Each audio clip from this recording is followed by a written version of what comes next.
तो आज हम नया लेक्चर स्टार्ट करते हैं। सो हम क्या आगे देखते हैं। तो आज हम देखेंगे एलोंगेशन ऑफ बार। तो देखिए, जब भी हमारे पास कोई एक बार रहता है, अगर हम उसमें कुछ फोर्स लगाते हैं, अगर हम उसमें कुछ फोर्स लगाएंगे तो बार क्या करेगा, एलोंगेट करेगा। तो आज हम देखेंगे कि बार कितना एलोंगेट होता है और हम उसको कैसे कैलकुलेट करते हैं। तो देखिए, जब हम इस बार पे फोर्स लगाएंगे तो ये बार क्या करेगा, एलोंगेट। मान लीजिए इसका एलोंगेशन, मान लेते हैं जो बार है उसका ओरिजिनल लेंथ क्या है, एल। उसका ओरिजिनल लेंथ एल है, और जब मैं इस पे पी फोर्स लगाया तो बार कितना एलोंगेट कर गया। तो जो एलोंगेशन है उसको मैं मान लेता हूँ डेल एल। यहाँ तक कोई दिक्कत नहीं। अब देखिए, हम जानते हैं कि हुक्स लॉ में क्या होता है, stress is directly proportional to strain. ठीक है, stress is directly proportional to strain. तो जब भी हम प्रोपोर्शनल साइन हटाते हैं तो हम लोग क्या लगाते हैं, कांस्टेंट लगाते हैं। तो इस केस में हम लोग कांस्टेंट क्या लगाते हैं, सिग्मा इज इक्वल टू क्या हो जाएगा, ई इंटू एप्सिलॉन। ठीक है, और इसी ई को हम लोग क्या बोलते हैं, Young's of modulus. Young's of modulus, या फिर इसी को हम लोग बोलते हैं मॉडुलस ऑफ इलास्टिसिटी। यहां तक कोई दिक्कत नहीं। अब देखिए, हम लोग जानते हैं कि स्ट्रेस हमारा क्या होता है, force upon cross section area.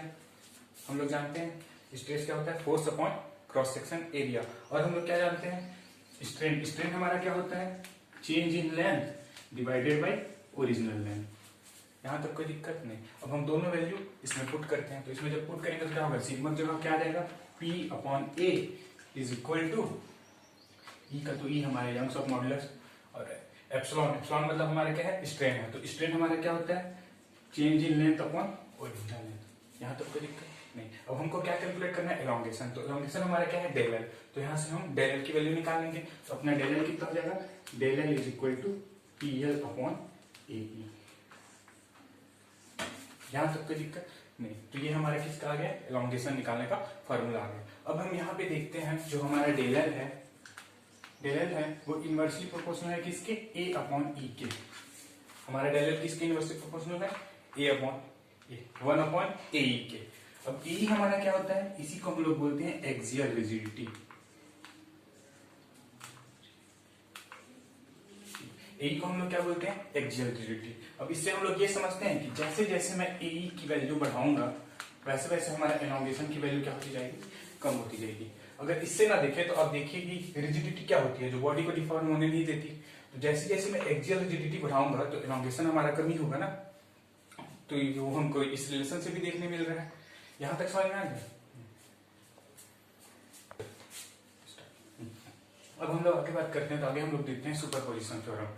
हम लोग देखते हैं कि जब हमारा कोई बार है तो हम लोग जनरली क्या देखते हैं कि जो बार है उसमें फोर्स किस में लगा है, आउटर मोस्ट पे लगा है। फोर्स हमारा किस में लगा है, आउटर मोस्ट पे लगा है। अगर बार के अगर इनर साइड पे भी अगर कोई फोर्स लगा हो तो उस केस में हम लोग क्या करते हैं, सुपरपोजिशन थ्योरम यूज करते हैं।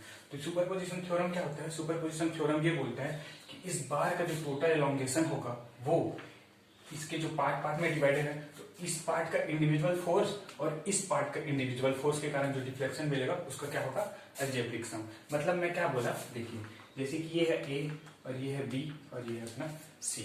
ठीक है, तो सुपरपोजिशन थ्योरम क्या बोलता है, वो बोलता है कि जो टोटल एलोंगेशन होगा इस बार का क्या टोटल एलोंगेशन होगा, वो किसका होगा, ए बी पे फोर्स के कारण जो एलोंगेशन हमको मिलेगा, यानी कि डेल वन ले लेता हूं उसको, प्लस बीसी में जो फोर्स लगेगा उसके कारण जो एलोंगेशन होगा उसको मैं डेल टू बोल देता हूँ। तो इसको, इन दोनों के अलजेब्रिक सम को हम लोग क्या बोलते हैं, सुपरपोजिशन थ्योरम। यहाँ तक कोई दिक्कत नहीं। तो देखिए सुपरपोजिशन थ्योरम क्या बोलता है, इसमें बोलता है according to this theorem the total elongation of bar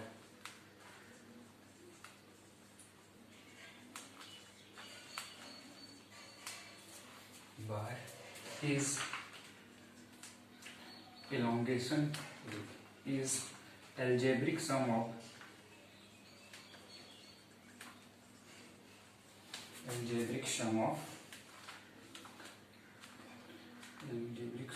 elongation of individual force।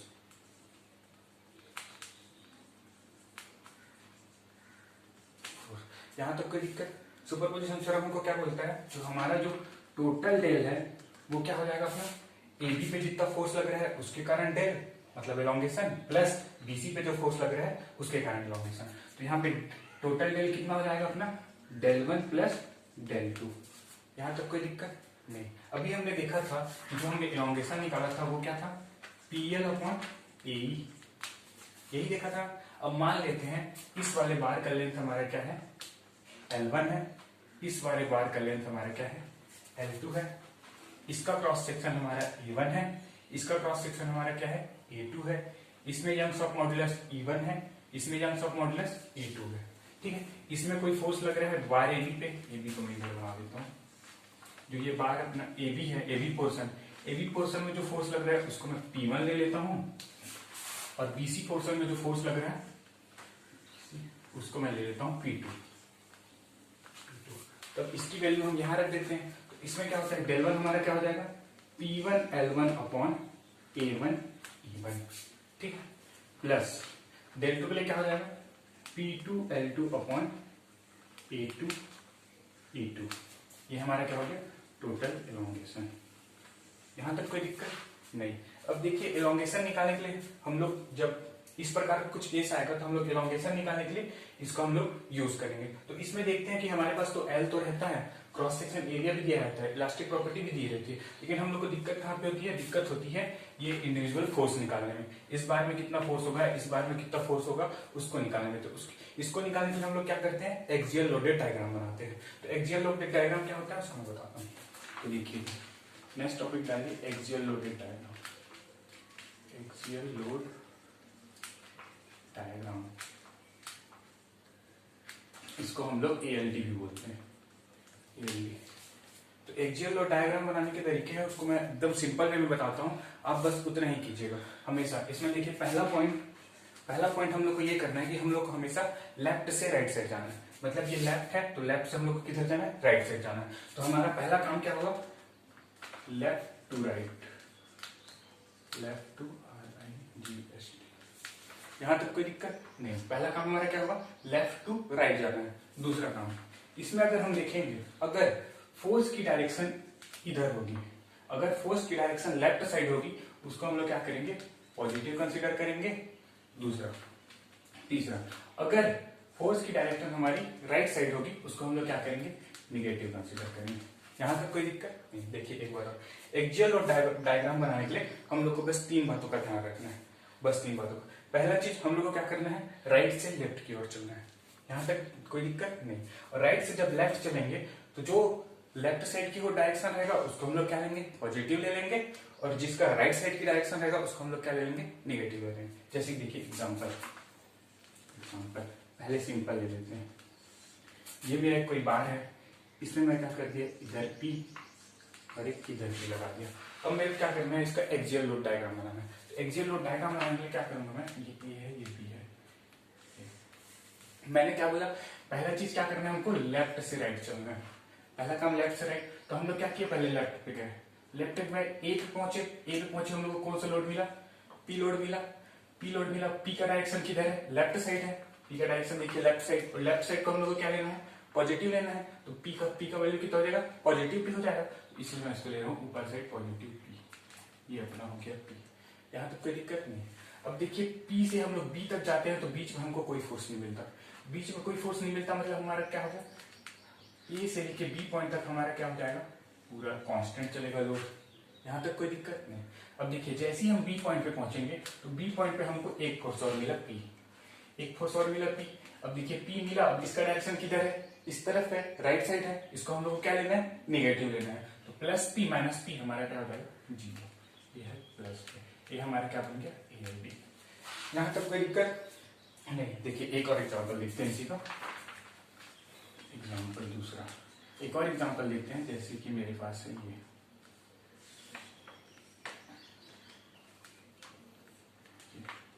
यहाँ पे लिखता हूँ 7P, ये है अपना 8P, ये है अपना 3P, ये है अपना 7P। देखिए इसका हम लोग को क्या बनाना है, एक्सियल लोडेड डायग्राम बनाना है। पहले मैं रिफ्रेंस ले लेता हूँ। ठीक है, सबसे पहला काम हमारा क्या है, लेफ्ट टू राइट चलना है, मतलब इस डायरेक्शन से हम लोग को इस डायरेक्शन चलना है, यहाँ तक कोई दिक्कत नहीं। तो लेफ्ट से जब राइट जाएंगे तो हम लोग को पहला पॉइंट क्या मिलता है, ए मिलता है। तो पहला पॉइंट जब ए पे पहुंचे हम, तो ए पे हम लोग को कितना लोड मिला, 7p का लोड मिला।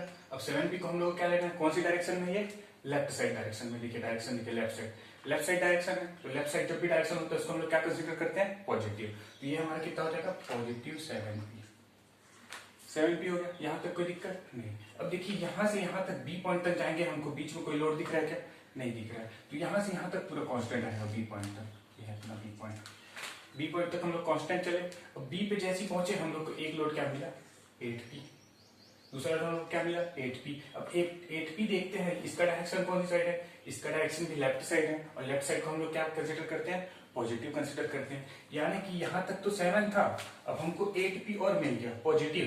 तो इसको जब हम ऊपर जाएंगे तो यहाँ हम लोग को कितना मिलेगा, 15p। यहाँ तक कोई दिक्कत नहीं। अब जैसे ही 15p मिला तो b से c तक देखिए बीच में फिर कोई फोर्स नहीं है, यानी कि यहाँ से यहाँ तक ये क्या हो जाएगा, कांस्टेंट हो जाएगा।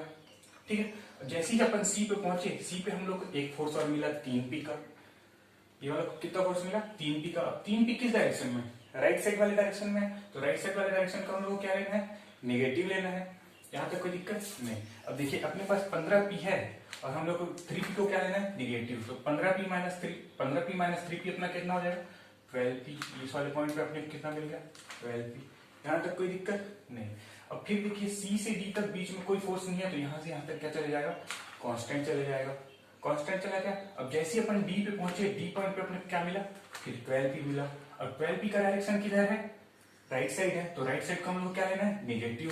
तो यहाँ पे 12p था, 12p प्लस में, फिर 12p हम लोग को माइनस में मिला, तो ये अपना क्या हो गया जी, हाँ, ये अपना क्या बन गया, एक्सियल लोडेड डायग्राम। यहाँ तक कोई दिक्कत नहीं। अब इससे देखिए मैं अलग अलग बार में कैसे फोर्स निकाल सकता हूँ। जैसे मैं ए बी की बात करूं, ये है अपना ए, ये है अपना बी। ए बी की बात करूं तो ए बी पे अपने को कितना फोर्स मिला है, 7p। ए से लेकर बी तक कौन सा फोर्स है, ये 7p।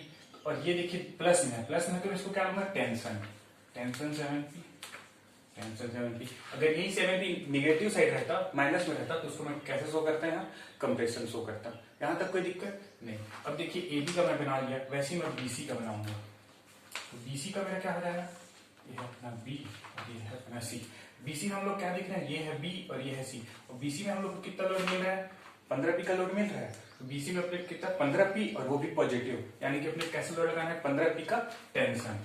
इधर कितना चल जाएगा, ये होगा 15p इधर हो जाएगा, 15p इधर। यहाँ तक कोई दिक्कत नहीं। अब देखिए थर्ड और लास्ट अपना क्या बचा, सी डी।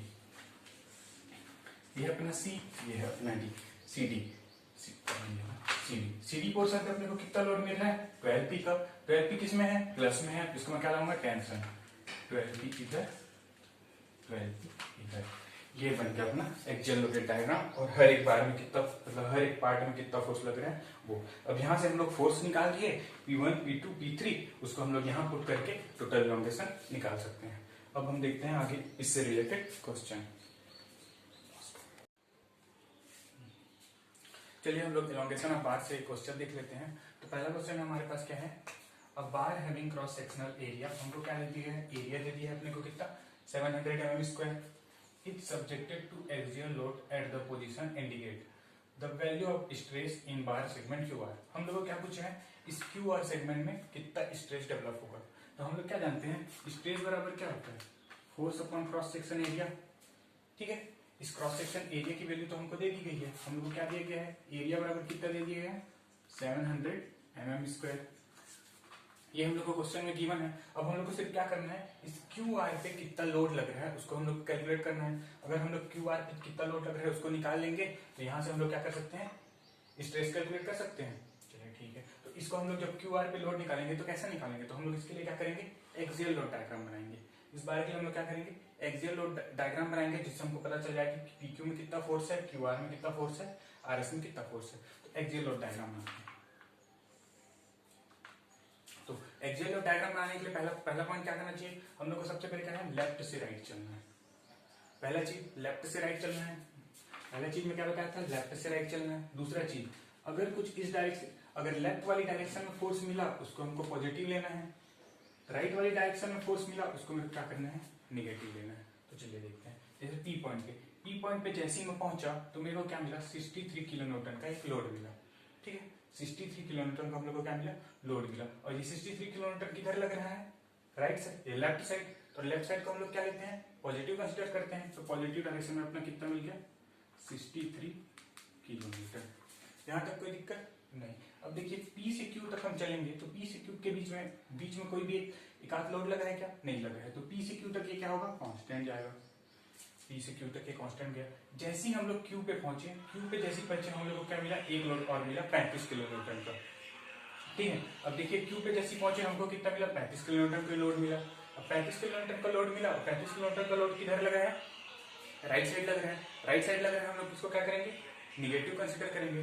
65 अपने पास है, सॉरी 63 अपने पास है, उसमें से कितना मिला, निगेटिव 35। और में कितना हो जाएगा, 63 माइनस 35, ये अपना कितना हो गया 8, और ये कितना हो जाएगा 2। तो अपने कितना मिला 28। तो यहाँ से जब अपन नीचे जाएंगे तो यहाँ हमको कितना मिला 28 किलो न्यूटन का लोड मिला। अब जैसे ही Q पे पहुंचे, Q से R तक देखिए बीच में कोई भी लोड नहीं लग रहा है। तो Q से R तक ही हमारा क्या चल जाएगा, कांस्टेंट चल जाएगा। तो R तक हम लोग क्या पहुंचे, कांस्टेंट चलेगा। अब जैसे ही यहाँ तक अब हम लोग कांस्टेंट पहुंचे,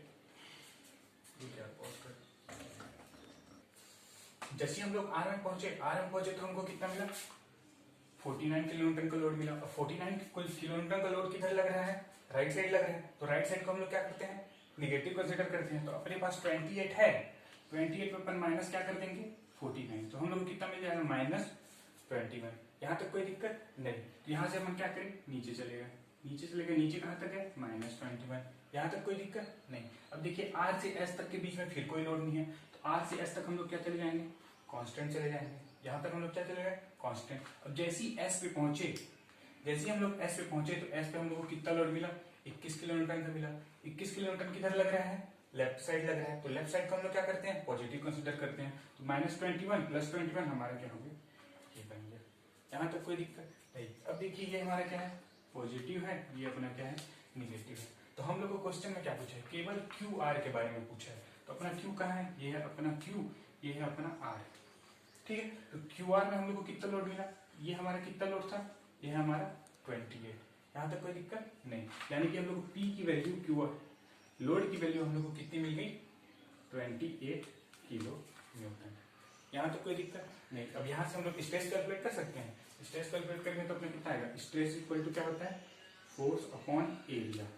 ठीक है, अपना फोर्स कितना है 28 किलो न्यूटन, न्यूटन चेंज करेंगे 10⁻³ डिवाइडेड बाई एरिया अपने कितना दिया है 700 mm²। इसको जब हम लोग कट करेंगे तो क्या हो जाएगा, ये कैंसिल, यहाँ बचेगा 10, 7 चौक 28, 10 चौक 40। यानी कि अपना सिग्मा बराबर कितना मिल गया 40 MPa।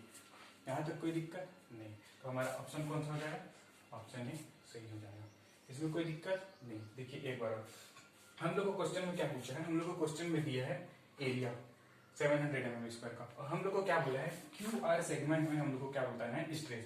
मतलब इस क्यू आर पे कितना स्ट्रेस लग रहा है उसको हम लोग क्या करना है, कैलकुलेट करना है। तो हम लोग क्या जानते हैं, स्ट्रेस इक्वल टू क्या होता है, फोर्स अपॉन एरिया।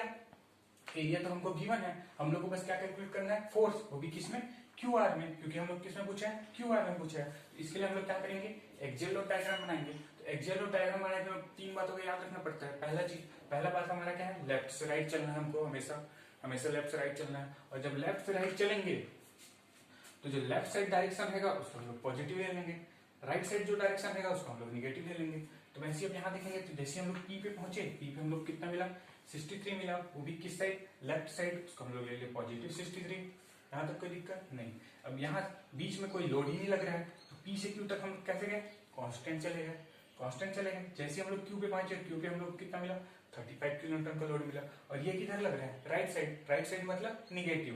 तो 63 माइनस 28, तो हम लोग 63 माइनस 35, तो हम लोग को कितना मिला 28 किलो न्यूटन। और जैसे 28 मिला तो क्यू से आर तक फिर कोई लोड नहीं है, तो क्यू से आर तक हम लोग कैसे चले गए, कांस्टेंट चले गए। जैसे ही आर पे पहुंचे, आर पे हम लोग को फिर 49 किलो न्यूटन का लोड मिला। और 49 किलो न्यूटन का लोड किधर लग रहा है, राइट साइड लग रहा है, तो उसको हम लोग क्या करेंगे, निगेटिव कंसीडर करेंगे। तो अपने पास कितना है 28 है माइनस 49, तो 28 माइनस 49 कितना होता है -21। तो हम लोग क्या किधर चले गए, नीचे चले गए -21। यहाँ से यहाँ तक फिर कोई लोड नहीं है तो कांस्टेंट चलेगा। और जैसे हम लोग एस पे पहुंचे तो 21 किलो न्यूटन का लोड मिला। 21 किधर लग रहा है? Left side. लेफ्ट साइड लग रहा है मतलब हम लोग इसको क्या लेना पड़ेगा? पॉजिटिव। तो 21 माइनस 21 प्लस हम लोग पहुंच गए। ये हमारा क्या बन गया? ALD। ठीक है, यहाँ तक कोई दिक्कत नहीं। अब हम देख लेंगे कि QR पे कितना फोर्स लग रहा है। तो QR पे कितना फोर्स लग रहा है? 28 किलो न्यूटन का। इसी से हम लोग स्ट्रेस निकालेंगे। 28 किलो न्यूटन को न्यूटन में चेंज किया अपॉन एरिया, इसको कैलकुलेट कर लिए तो हम लोग कितना आ गया? 40 RPM। यहाँ तक कोई दिक्कत नहीं। इसको मैं समझाने के लिए पूरा बताया हूँ। वैसे हम लोग बस यहीं तक निकाल सकते थे, बस QR का निकालते, इधर नहीं भी निकालते तो चल जाता। तो एग्जाम में ज्यादा टाइम वेस्ट नहीं करना है क्योंकि ऐसी टाइम का बहुत शॉर्टेज होता है। ये वाले क्वेश्चन में कोई दिक्कत नहीं। तो चलिए नेक्स्ट क्वेश्चन देखते हैं। हम नेक्स्ट क्वेश्चन में क्या बोले हैं? The figure below shows steel rod of area दे दिया है। एरिया हम लोग कितना दे दिया है? 25 ml square cross section area. If the load is it at point के, ये इसको हम लोग क्या दिया? के, ये L, ये M, ये N, ये दे दिया गया है। और इसका इलास्टिक मॉडुलस कितना दे दिया है? 200 gigapascal. The total change in length, हम लोग को क्या पूछा है? Change in length. Change in length हमारा क्या होता है? एलोंगेशन होता है। एलोंगेशन को ही हम लोग चेंज इन लेंथ बोलते हैं। तो अपने को क्या निकालना है? Total change in length of rod due to loading. तो हम लोग को ये डायग्राम दे दिया गया है। इस डायग्राम के कारण मतलब इस पे जो लोड लग रहा है उसके कारण इसमें कितना एलोंगेशन होगा ये हमको कैलकुलेट करना है।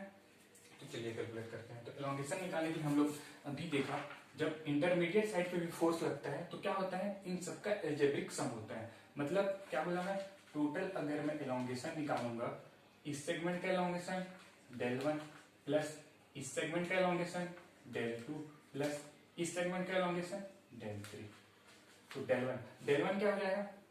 P1 L1 upon AE। अब देखिए यहाँ पे AE क्यों लिखा मैं? सबके लिए क्रॉस सेक्शन क्या दिया है? 25 mm स्क्वायर। पूरे सेक्शन के लिए कितना दिया है? 25 mm स्क्वायर। और पूरे सेक्शन के लिए इलास्टिक प्रॉपर्टी कितना दिया है? 200 गीगापास्कल। तो हम लोग सब में क्या रखेंगे? कॉमन AE रखेंगे। फिर प्लस इस सेगमेंट के लिए क्या हो जाएगा? P2 L2 AE प्लस इस सेगमेंट के लिए क्या हो जाएगा? P3 L3 AE। ठीक है, अब जरा देखिए, A हमको पता है, E हमको पता है, L1 L2 L3 पता है, L1 L2 L3 ये हमको पता है। अब हम लोग क्या करेंगे?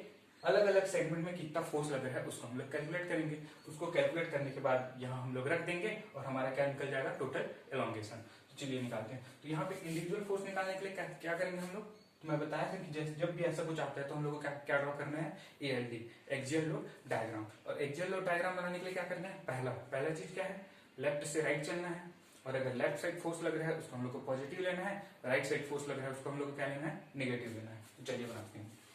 देखिए इसका अगर मैं ALD ड्रॉ करूं, ये अपना पॉइंट है K L M N।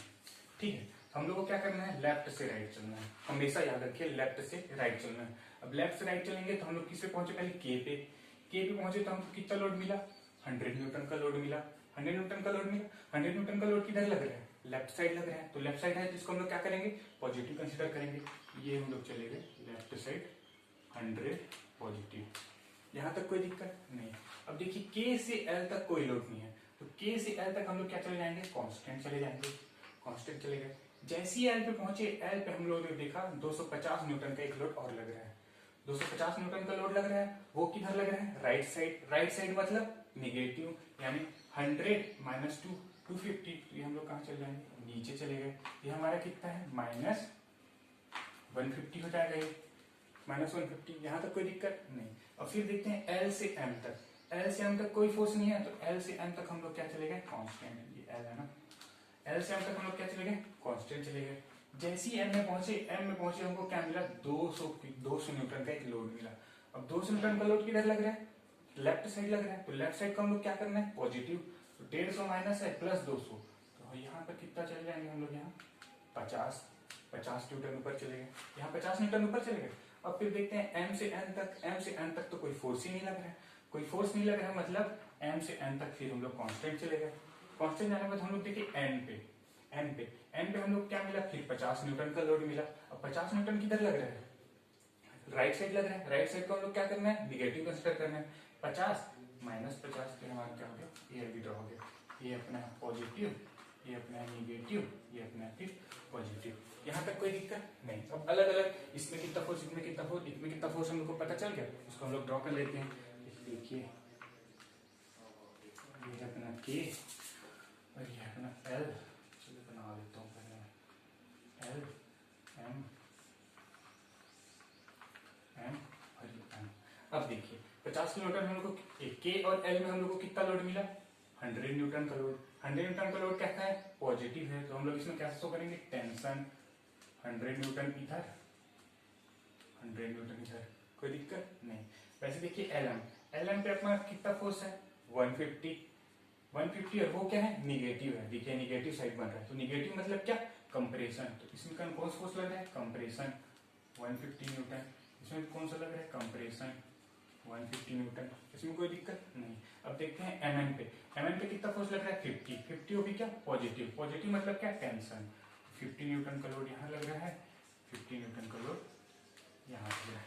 अब देखिए यहाँ से हमको मिल गया P1 P2 और P3, तीनों की वैल्यू मिल गई, L1 L2 L3 और A और E हमको तो पहले से पता है। अब इन सबको हम लोग क्या करेंगे, उसमें पुट कर देंगे और हमारा आंसर आ जाएगा।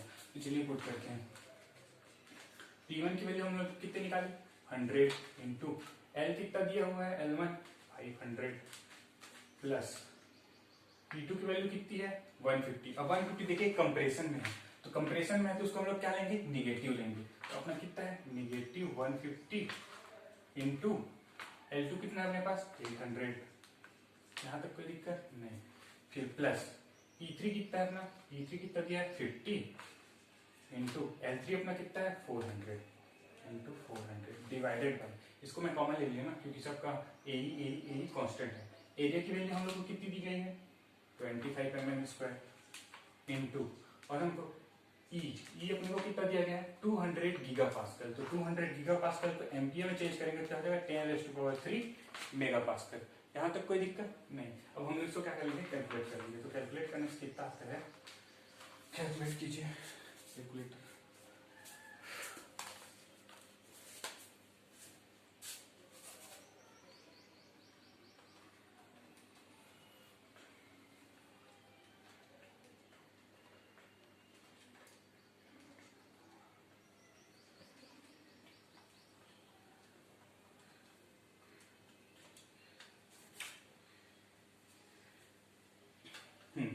इसको जब हम कैलकुलेट करेंगे तो हमारी वैल्यू आती है 0.01 mm। यहां तक कोई दिक्कत नहीं। देखिए कितना सिंपल क्वेश्चन था और ये गेट 2004 में आया था। यहां तक कोई दिक्कत नहीं, ठीक है। चलिए आगे, चलिए अब हम आगे देखते हैं। अभी हमने इलॉन्गेशन देख लिया लोड के कारण। अब हम लोग क्या देखेंगे, elongation of taper bar. Taper bar कैसे होता है, टेपर बार होता है जिसका एक साइड का डायमीटर कम और एक साइड का डायमीटर ज्यादा हो, ऐसे, इसको हम लोग क्या बोलते हैं, टेपर बार। यहाँ तक कोई दिक्कत नहीं। तो इसमें हम लोग इलॉन्गेशन कैसे कैलकुलेट करेंगे, देखिए जैसे कि इस साइड का डायमीटर मान लेता हूं मैं, ये डायमीटर है अपना D1, ठीक है। इस साइड का डायमीटर मान लेता हूं मैं D2 और इसका टोटल लेंथ में मान लेता हूं L। टोटल लेंथ L मान लिया। अब हम लोग इसका क्या निकालेंगे, एलोंगेशन निकालेंगे। तो ये तो टेपर बार है, इसका एलोंगेशन तो ऐसे नहीं हो सकता। तो हम लोग इसके लिए क्या करते हैं, इस पे एक छोटा सा स्ट्रिप कंसीडर करते हैं। एक छोटा सा हम लोग स्ट्रिप कंसीडर करते हैं। मान लीजिए इसको मैं कहाँ कंसीडर किया, x डिस्टेंस पे एक छोटा सा स्ट्रिप कंसीडर करते हैं। और इस स्ट्रिप का पहले हम लोग क्या निकालते हैं, एलोंगेशन निकालते हैं। उसको अगर फिर लास्ट में क्या करते हैं, इसका इंटीग्रेट कर देते हैं। जब हम लोग इस स्ट्रिप का एलोंगेशन निकालेंगे और इसको इंटीग्रेट करेंगे तो हम लोग को पूरे बार का क्या मिल जाएगा, एलोंगेशन मिल जाएगा। यहाँ तक कोई दिक्कत नहीं। तो मान लेता हूँ मैं इसके बीच एक छोटा सा स्ट्रिप, और ये जो स्ट्रिप है इसका जो थिकनेस है इसको मैं मान लेता हूँ dx। ये अपना क्या है, dx है। और इसका जो डायमीटर है इसको मैं मान लेता हूँ dx। यहां तक कोई दिक्कत नहीं। देखिए इस वाले पार्ट को मैं यहां बड़ा बना के दिखाता हूँ। ये जो पार्ट है अपना क्या है, ये है अपना स्ट्रिप, बड़ा करके। ये अपना क्या है, स्टीरअप है। ये स्टीरअप है जिसका डायमीटर कितना है, dx है। इसका थिकनेस कितना है, स्मॉल dx। यहाँ तक कोई दिक्कत नहीं। इसमें कौन सा फोर्स, मान लीजिए इधर अगर P फोर्स लग रहा है P, इधर भी अगर P फोर्स लग रहा है P। इसका अगर मैं एक्सियल लोड डायग्राम बनाऊं, इसका एक्सियल लोड डायग्राम कैसे बनेगा, यहाँ पे पहुंचे, हमें क्या है लेफ्ट से राइट चलना है। यहाँ पे पहुंचे, देखिए P मिला, P किधर लग रहा है, लेफ्ट साइड मतलब पॉजिटिव P। यहाँ से यहाँ तक चले कोई दिक्कत नहीं है, कोई यहाँ पे फोर्स नहीं है मतलब कांस्टेंट। जैसे ही अपन यहाँ पहुंचे, यहाँ पे को फिर P मिला, वो किधर मिला, राइट साइड मिला। हम लोग क्या करना है, P प्लस में P माइनस में, तो ये अपना बन गया पॉजिटिव। यहाँ तक कोई दिक्कत नहीं। अब इस डायग्राम से हम लोग को क्या दिखता है कि यहां से लेके यहां तक, मतलब पूरा यहां से स्टार्टिंग से एंड तक, इसमें कितना लोड लग रहा है, P का लोड लग रहा है। अब इसके बीच में कोई सा भी स्टीरअप लूं, उसमें भी कितने का लोड लगेगा, P का लोड लगेगा। इसमें कोई दिक्कत नहीं। मतलब इस स्टीरअप में क्या लगेगा, इधर एक लोड P लग रहा है, इधर एक लोड P लग रहा है। यहां तक समझ में आया, कोई दिक्कत नहीं। अब देखिए, अब हम लोग जानते हैं कि डिफ्लेक्स क्या, एलोंगेशन का फॉर्मूला क्या होता है, del is equal to PL upon AE। यहां तक कोई दिक्कत नहीं। अब देखिए इसके बारे में बात कर रहे हैं, इसको हम लोग पहले निकालेंगे, तो इस केस में देखिए हमारे P की वैल्यू कितना है, फोर्स की वैल्यू, इसमें भी P लग रहा है, तो P का P लिख दिया मैं।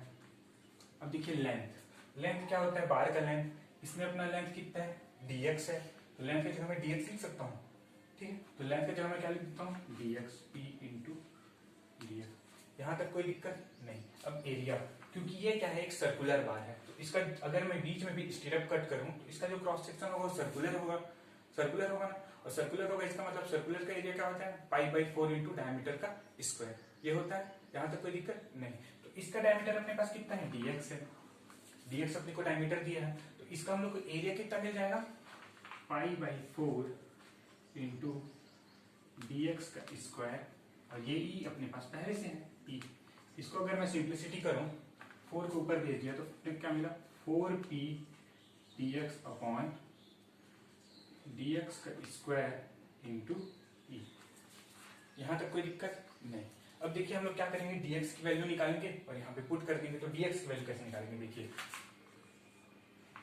dx, अब देखिए dx जो है वो d1 से बड़ा है, d2 से छोटा है, यानी कि इसमें d1 में कुछ अमाउंट हम लोग को ऐड करना पड़ेगा। मतलब देखिए इतना अमाउंट तो अपना d है, यहां से अगर मैं ऐसे ले लूं, ये तो अपना d है, ये d है, इसका लेंथ मान लेता हूं मैं l, ये l, ठीक है। तो ये वाला लेंथ जो है l, वो किसके बराबर होगा, ये जो l होगा वो d2 minus d1 divided by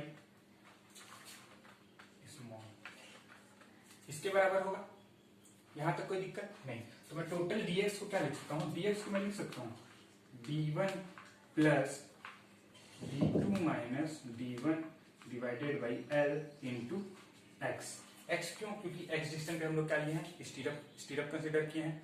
यहां तक कोई दिक्कत नहीं। अब इसको मैं यहाँ पुट करूंगा, उसके बाद इसको मैं क्या कर दूंगा, इंटीग्रेट करूंगा। लेकिन देखिए अभी मैं क्या कर रहा हूँ, कैलकुलेशन को आसान बनाने के लिए इस वाले टर्म को k मार रहा हूँ, मतलब k इक्वल टू मैं क्या मार रहा हूँ, d2 minus d1 divided by l।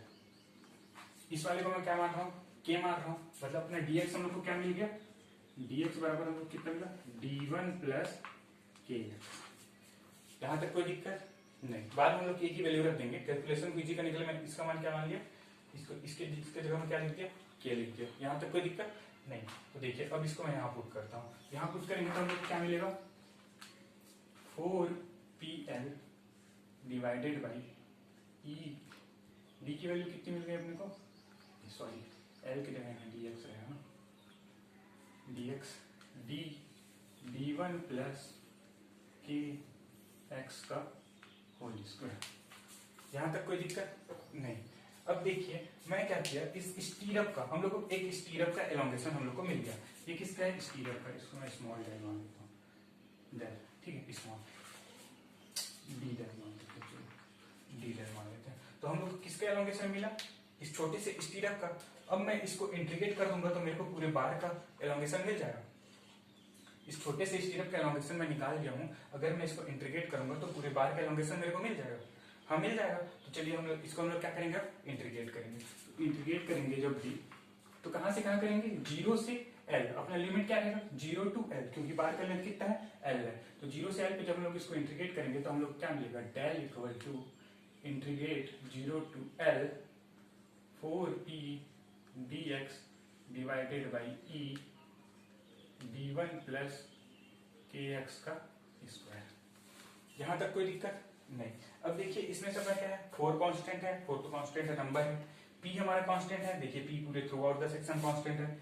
p constant है, p क्या होता है, Young's of modulus. Young's of modulus भी पूरे सेक्शन का क्या है, कांस्टेंट है। तो इसको मैं क्या कर देता हूँ, बाहर निकाल देता हूँ। तो अपना डेल इक्वल टू क्या आ गया, डेल इक्वल टू अपना आ गया 4p अपॉन e, सॉरी इसमें पाई भी है ना, मैं पाई में मिस कर गया हूँ, यहाँ पे पाई लिखूंगा, पाई पाई। तो 4 पाई e integration 0 to 1 dx divided by d1 plus kx का स्क्वायर। यहाँ तक कोई दिक्कत नहीं। अब इसको इंटीग्रेट करेंगे। इंटीग्रेट करने को क्या करता हूँ, मैं इसको ऊपर ले जाता हूँ। इसको मैं जैसे ही ऊपर ले जाता हूँ तो हम लोग को क्या मिलता है, 4p upon pi e integration of d1 0 to L है ना, स्क्वायर है ना, 0 to L d1 plus kx minus 2 dx। ये हो गया। अब मैं इसको इंटीग्रेट कर सकता हूँ। इंटीग्रेट करेंगे तो अपने को क्या मिल जाएगा, जब मैं इसको इंटीग्रेट करूंगा तो अपने क्या मिल जाएगा, 4p पाई e। इसको जब भी मैं इंटीग्रेट करूंगा तो अपने क्या मिलेगा, d1 प्लस kx।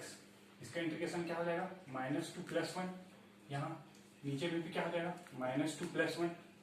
यहाँ तक कोई दिक्कत नहीं। इसी जगह में क्या लिखते रहा हूँ, इस पूरे की वैल्यू मेरे क्या मिलेगी, -1। यहाँ भी पूरे की वैल्यू मेरे क्या मिलेगी, इस पूरे की वैल्यू -1 को मैं डायरेक्ट लिख दे रहा हूँ -1। यहाँ तक कोई दिक्कत नहीं। अब देखिए यहाँ पे फिर एक x का टर्म है। एक बार ये भी तो डिफरेंशिएट होगा। इसका डिफरेंशियल क्या हो जाएगा, 1 divided by k। Total limit कितना है, 0 to L। यहाँ तक कोई दिक्कत नहीं। अब इसको मैं आगे सॉल्व करता हूँ, सिंपल करता हूँ। तो यहाँ पे मेरे क्या मिला, 4p divided by pi e, ये मेरे क्या मिल जाएगा, d1 प्लस kx के पावर -1 डिवाइडेड बाई 1/k को भी बाहर निकाल देता हूँ मैं, -1 0 to L। अब मैं क्या करूंगा, इसमें लिमिट पुट कर दूंगा। लिमिट पुट कर दूंगा तो मेरे को क्या मिलेगा, जैसे मैं लिमिट पुट किया तो मेरे क्या मिलेगा, 4p upon pi e। Limit put करूंगा तो मेरे क्या मिलेगा, पहले L यानी कि d1 plus LK divided by -1, यानी इसको मैं माइनस बाहर ले लेता हूँ। ठीक है, उसके बाद फिर तब माइनस माइनस फिर क्या हो जाएगा, प्लस हो जाएगा। तो प्लस फिर मैं 0 पुट करूंगा तो अपने क्या मिलेगा, d1। यहाँ तक कोई दिक्कत नहीं।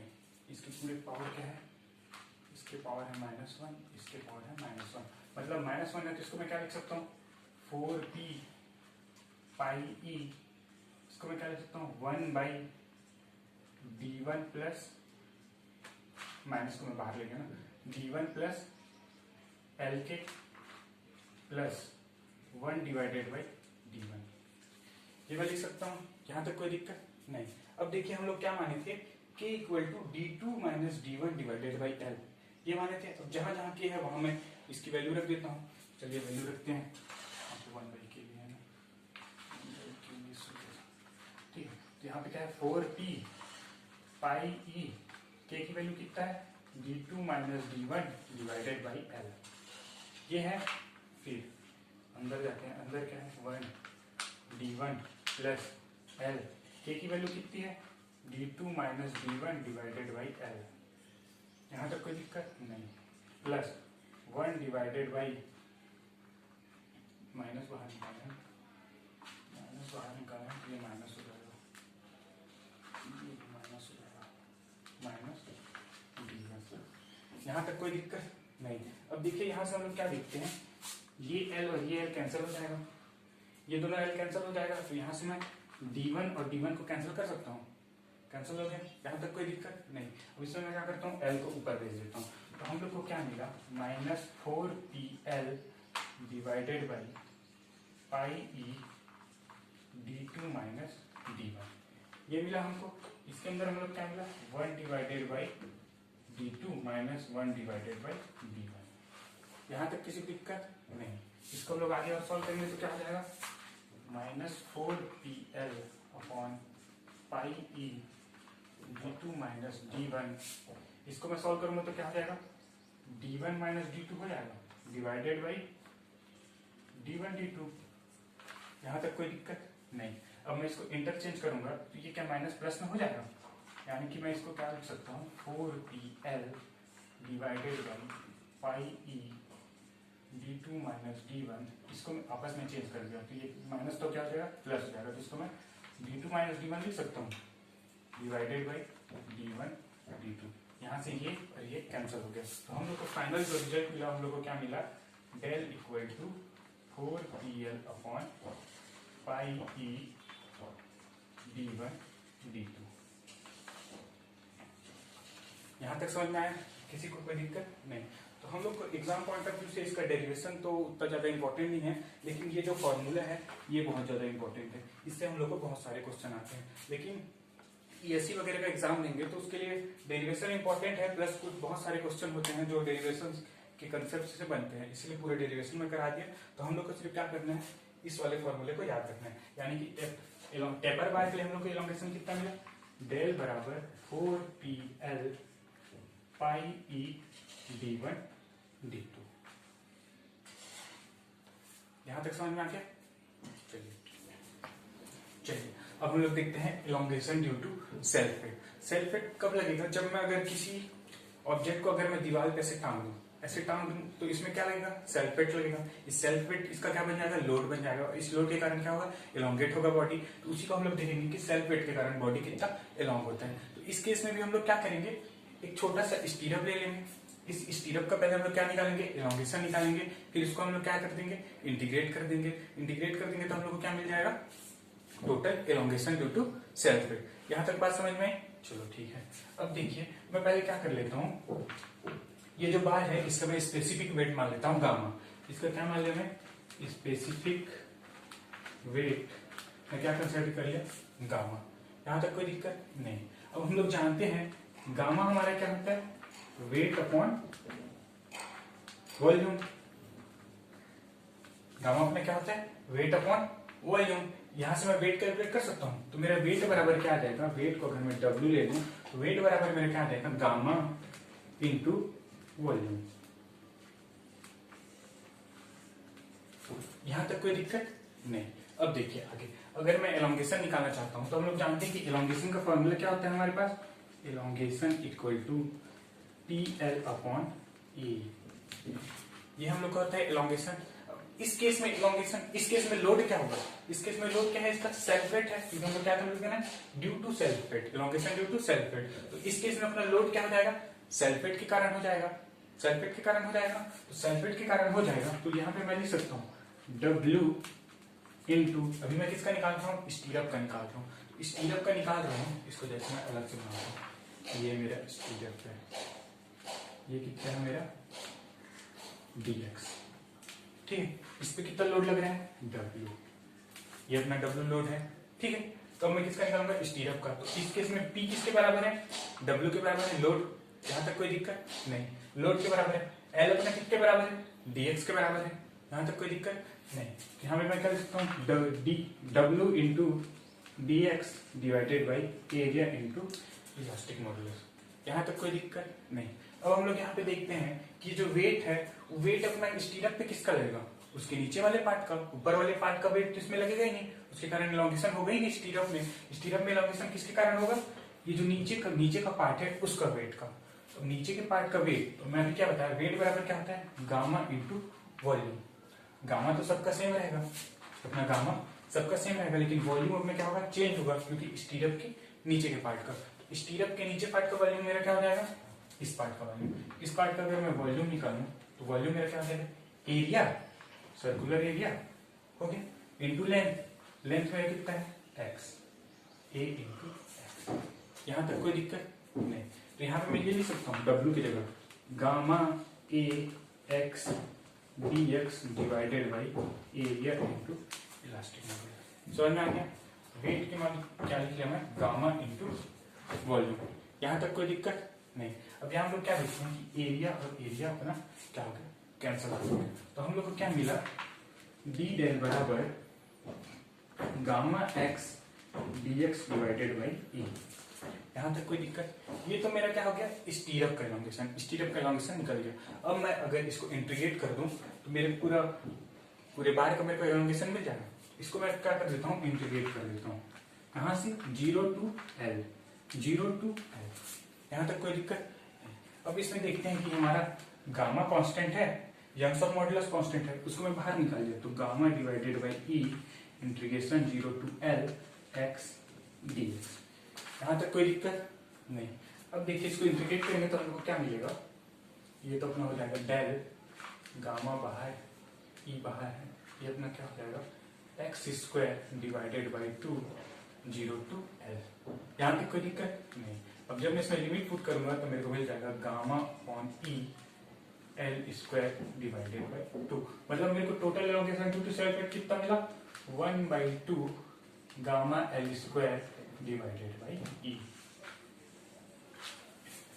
यहां तक समझ में आया?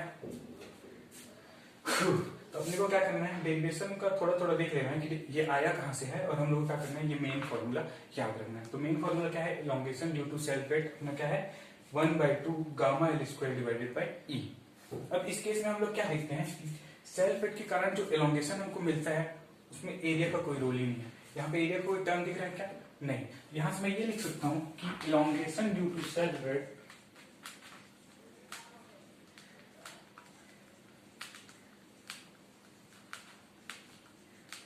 elongation due to self weight independence of cross section area, ये मैं लिख सकता हूं। यहां तक कोई दिक्कत नहीं। अभी हमने देख लिया कि एलोंगेशन ऑफ बार हम लोग कैसे कैसे कैलकुलेट करते हैं। हम लोग लोड के लिए देखिए, नॉर्मल बार के लिए देखिए, टेपर बार के लिए देख लिए, सेल्फ वेट के कारण देख लिए। तो उससे रिलेटेड चलो कुछ क्वेश्चन करते हैं। देखिए जितना मैंने अभी डेरिवेशन बताया वो तो उतना ज्यादा इंपॉर्टेंट नहीं है, बस उसका जो लास्ट में हम लोग जो रिजल्ट निकाले हैं वो बहुत ज्यादा इंपॉर्टेंट है। ठीक है, तो हम लोग ने क्या देखा, तो एलोंगेशन में आपको सिर्फ 3 या 4 चीज याद रखनी है। पहला चीज, नॉर्मल की हम लोग क्या निकाले थे, del equal to PL upon AE। एक तो इसको याद रखना है। दूसरा चीज में क्या बोला था मैं, अगर इंटरमीडिएट पे भी अगर लोड लग रहा है तो हम लोग क्या करेंगे, उसका अलजेब्रिक सम कर देंगे। मतलब total del equal to P1 L1 divided by A1 E1 plus P2 L2 divided by A2 E2 del del Pn Ln divided by AN En। ये कर देंगे, यहां तक कोई दिक्कत नहीं। तीसरा चीज हम लोगों ने क्या देखा था कि टेपर बार के केस में हम लोग क्या किए थे, एलोंगेशन कैलकुलेट किए थे। वो हम लोग कितना किए थे, del equal to 4PL divided by pi d1 d2। यहां तक कोई दिक्कत नहीं। और हमने लास्ट में क्या देखा था, चौथा पॉइंट हम लोग ने क्या देखा था, सेल्फ वेट के कारण। सेल्फ वेट के कारण हम लोग डेल क्या क्या निकाले थे, डेल इक्वल टू होता है gamma L square divided by 1/2 ई। यहाँ तक कोई दिक्कत नहीं। ये तो हम लोग क्या है, स्पेसिफिक वेट के फॉर्म में। अगर मैं इसको वेट के फॉर्म में लिखूं तो क्या हो जाएगा, WL डिवाइडेड बाई 2E। हम लोग को बस अभी वाले लेक्चर में ये 5 चीज याद रखनी है, इन सबको याद रखना है। दूसरा चीज क्या रखना है, ALD। जो मैं ALD बताया था, ALD में बस 3 बातें बताया था, उससे अपना पूरा ALD क्या हो जाएगा, खत्म हो जाएगा। पहला बात क्या बोला था मैं, हमेशा हम लोग को क्या चलना है, लेफ्ट टू राइट। यहाँ तक कोई दिक्कत नहीं। हमेशा हम लोग क्या करना है, एलटी बनाने के लिए लेफ्ट टू राइट चलना है। दूसरी बात क्या है, अगर हमको लेफ्ट साइड फोर्स मिल रहा है तो उसको हम लोग को पॉजिटिव कंसीडर करना है, मतलब फोर्स की डायरेक्शन लेफ्ट साइड हो तो। राइट साइड अगर फोर्स की डायरेक्शन हो तो नेगेटिव कंसीडर करना है। यहाँ तक कोई दिक्कत नहीं। तो चलिए अब आगे देखते हैं। अब एक क्वेश्चन देखिए, calculation deflection at point A equal to 2 × 10⁵ MPa। और हम लोग की ये डायग्राम दे दिया गया। ठीक है, हम लोग क्या करना है, ए पॉइंट पे, ये अपना पॉइंट है, ए पॉइंट पे हम लोग क्या करना है, डिफ्लेक्शन निकालना है। जब हम लोग ए पॉइंट पे डिफ्लेक्शन निकालेंगे तो देखेंगे अगर इस बार पे मैं लोड लगा रहा हूँ तो ये वाला बार भी तो एलोंगेट होगा, ये वाला बार भी एलोंगेट होगा और ये वाला बार भी एलोंगेट होगा। ये जितना होगा दोनों का एडिशन हम लोग का क्या होगा, टोटल एलोंगेशन होगा।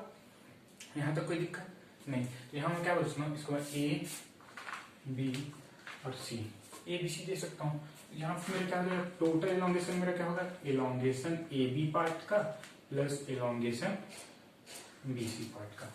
यहाँ तक कोई दिक्कत नहीं। अब हम लोग क्या देखते हैं, पहला ए बी पार्ट को देखो। ए बी पार्ट जो है मेरा वो नॉर्मल बार है, रेक्टेंगल बार नॉर्मल बार है। तो रेक्टेंगल बार नॉर्मल बार है, तो नॉर्मल बार को हम लोग कैसे निकालते हैं, मैं पहले बताया था टीएल अपॉन ए, टीएल अपॉन ए। इसमें कोई दिक्कत नहीं। अब देखिए ये मैं निकाल लिया ए बी का प्लस दूसरा। अब देखते हैं अपन बीसी पार्ट पे। बीसी पार्ट हमारे क्या है, टेपर बार जैसे दिख रहा है। ये हमारा क्या है, टेपर बार। टेपर बार देखिए एक साइड का डायमीटर कम है, दूसरे साइड का डायमीटर ज्यादा है, तो टेपर बार हो गया ये। और टेपर बार के केस में हम लोग एलोंगेशन कैसे निकालते थे, 4pl upon pi E d1 d2, जहां पे d1 और d2 क्या है, स्मॉलर डायमीटर और लार्ज डायमीटर। यहां तक कोई दिक्कत नहीं। अब देखिए यहाँ पे मैं P4 से खींच रहा हूँ, ठीक है, ये मेरा P4 से खींच रहा हूँ, तो यहाँ पे भी P फोर्स आएगा। मतलब दोनों पे जो फोर्स लग रहा है इस बार और इस बार, दोनों का फोर्स हमारा क्या है, सेम है। चाहे तो मैं इसका ALD बना के भी देख सकता हूँ। ALD भी बनाऊंगा तो यहाँ पे जो थ्रू आउट द सेक्शन रहेगा मेरा लोड कितना मिलेगा, ये 35 किलोमीटर। यहाँ तक कोई दिक्कत नहीं। तो चलिए वैल्यू पुट करते हैं। इसको मैं लेता हूँ L1 L2, ठीक है। चलिए अब देखते हैं P मेरा कितना है, 35 इंटू L1 मेरा कितना दिया है, 1.5 मीटर। 1.5 मीटर को मैं mm में चेंज करूंगा, कितना हो जाएगा, 1500 mm divided by A, area. अब हम लोग एरिया कैसे कैलकुलेट करेंगे, ये एक सर्कुलर बार है जिसका डायमीटर कितना दिया है 10, और सर्कल का डायमीटर कितना होता है, π/4 डायमीटर का स्क्वायर। तो इसको मैं ये लिख सकता हूँ, पाई डिवाइडेड बाई 4 इंटू 10 का स्क्वायर इंटू ई मेरे को दे दिया है, ई मेरे को कितना दिया है, 2 इंटू 10⁵, फिर प्लस। अब इधर आते हैं, इधर मेरा क्या है 4 इंटू पी मेरा इधर कितना है 35। यहाँ तक कोई दिक्कत नहीं। इंटू L2 इसमें कितना दिया है 2 मीटर। मीटर को मैं क्या करूंगा mm में कन्वर्ट करूंगा, तो ये मेरे क्या हो जाएगा 200 mm डिवाइडेड बाई पाई। ई की वैल्यू में कितनी दे दिए हैं 2 इंटू 10⁵ इंटू d1 मेरे कितना दिया है 10, d2 मेरे कितना दिया है 20, 10 इंटू 20। अब इसको मैं सॉल्व करूंगा तो क्या देखते हैं यहाँ पे, ये कैंसर और क्या कैंसिल, क्या चीज कैलकुलेट करते हैं,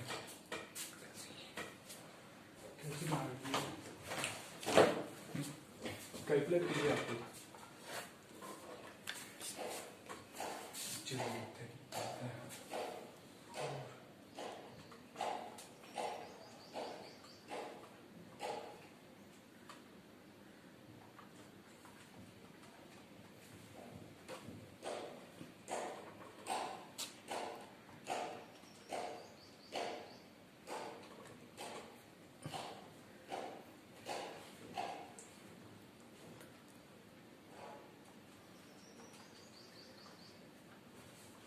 इसको सॉल्व किया तो कितना आ रहा है, हो गया।